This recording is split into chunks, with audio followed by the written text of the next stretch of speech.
really, not really. I do expect some gains to be made. Typically, if you've been watching the market, it tends to go down to the 3,000 level mark in terms of the 20-share index, and then it bounces back. You see prices starting to come up. Well, we did see some of that happening today. We saw the stocks like Kenya Power going up. We saw stocks like Mumias going up. So going forward, I do expect to see some slight regains in terms of prices, although when we look at turnover and volumes traded, we do still expect pretty much low volumes. What are your key stock picks for next week? Well, key stocks to look at, I'd like to look at Mumias, also watch out for Kenya Power as well.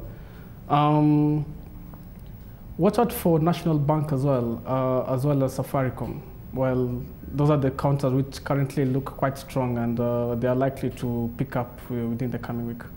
Let's take a look at the telecom sector. There are concerns that foreigners are buying out the sector completely, giving no room for local investors at the moment. How are local investor sentiments faring towards this? Well, looking at the sector, the locals really don't have the capital to cope with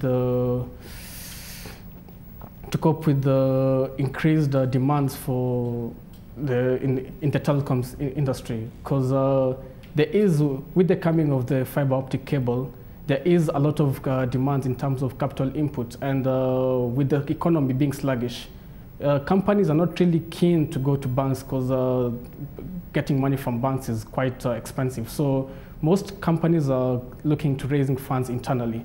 Now, if you look at most local investors, well, they really don't have the muscle to pump in money. So what options do they have?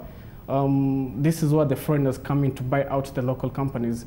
But there are concerns, because the government limits foreign ownership to these companies to 80% and 20% local holdings. But well, if you look at the Business Daily, they do note that the government is taking note of this situation, and there might be a revision in terms of upwards revision of foreign ownership in these telecoms companies. And how has this affected the stocks in the telecom sector? Well, the stocks which will be affected mainly will be Safaricom and Access Kenya. This might be counters to watch out for, because as these foreigners come in, obviously they bring in more capital, they pump in more capital, they bring in additional expertise into the industry. So, well, these are counters to watch out for, probably not in the next 1-2 weeks, but going forward, the next few years.